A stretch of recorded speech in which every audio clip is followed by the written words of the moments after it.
Morning, everybody. Pastor Nate Borman here, one of the pastors at Mount Lebanon Lutheran Church, here to share a daily devotional thought with you. We are walking our way through the Psalms right now, and we're continuing again. This shouldn't be super surprising to you, but we're continuing a theme of a focus on who God is and what God is like, and also our response to who God is and what God's like. Today we're looking at Psalm 104. And I'll just be really upfront with you that this is a psalm that really requires a lot of time and meditation. If you look at the psalm carefully, and here's my challenge to you. If you look at the psalm carefully and you meditate on it slowly, see if you can identify praise for God regarding each day of creation. Psalm 104 is really a psalm that looks at what God did at creation. Psalm 104 is a psalm that looks at God's work at creation and says, whoa, right? He praises God because of and it's poetic. It's poetic in the way that the psalmist describes God's creation work. It's poetic in the way that God describes what he's doing, in the way that the psalmist describes what God did. It's downright poetic. And really, I think when you stop to think about creation, isn't creation itself kind of poetic? Isn't it just kind of beautiful? It's a work of art. I know that a lot of times as we look at our world and we look at what's going on in our world, we see a lot of brokenness.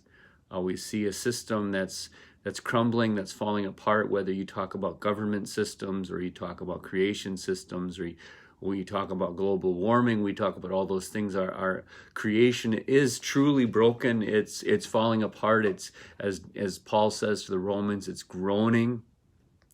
And yet, even in its state of brokenness, even in its state of falling apart and coming to nothing, there is tremendous beauty and majesty, and it's amazing when you look at it. When you watch the sun set, when you watch one of the things that's really moving to me is watching a front come through.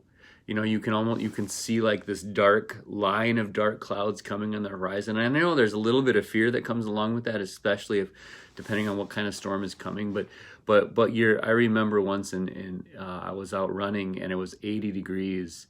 And I could see the front coming in the distance, and it was 80 degrees, so it was hot, and I was sweating, and it was almost too warm. And then all of a sudden, I saw this wall coming at me, and it wasn't a storm; it was a front. And in a moment, this cold wind hit me, and it was like 50, and it got colder from there. It was just to me, I just watched creation go like boom, and I actually was like overwhelmed in a way because you see the power of God in that moment. That in a moment, God can change the temperature in a place. That a front can just blow through and just change the climate of where you are. It's just amazing. And that's what I want you to start to think about as we read Psalm 104 today. How does God and his creation and the poetry and the majesty of God's creative work, how does that move you to awe and wonder? You know, maybe something you can chat in this morning or write in the comments is, what part of creation, what moment in our created world, what created thing makes you say, whoa, God's amazing? Maybe it's a sunset. Maybe it's a certain animal that you see in the wild. Maybe it's a gorge or a canyon or a waterfall or a dark night sky lit up with millions and billions of stars. Maybe it's the northern lights. What is it that makes your heart just overflow and bubble up with awe and wonder at God's work? That's what the psalmist is really leading us to in this psalm. And so I want to read to you the first couple of verses, and I'll read to you just a few where he talks about day 1 and day 2 of creation. and he talks and he leads us to awe and wonder there. He says, praise the Lord. Again, this is like Psalm 103. He's preaching a sermon to his soul. And you can do that too. You can remind yourself of the good things God has done. Praise the Lord, my soul. Lord, my God, you are very great. You are clothed with splendor and majesty. The Lord wraps himself in light. Remember day one, let there be light. The Lord wraps himself in light as with a garment. He stretches out the heavens like a tent. He lays the beams of his upper chambers on their waters. He makes the clouds his chariot and rides on the wings of the wind. He makes winds his messengers, flames of fire his servants.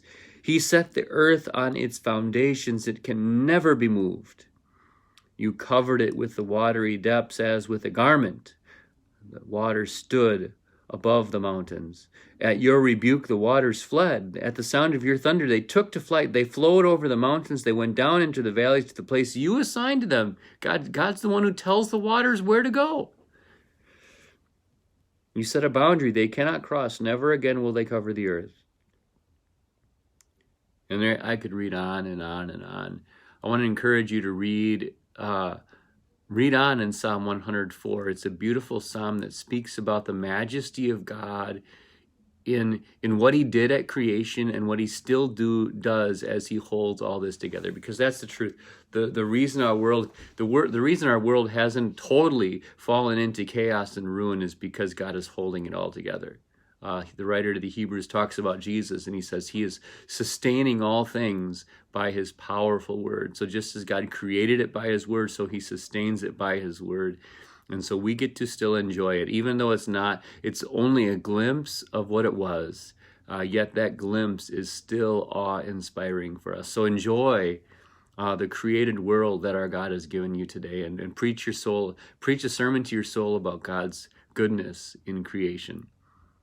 I pray that you have a good day today, everybody. The Lord be with you all and grant you his peace.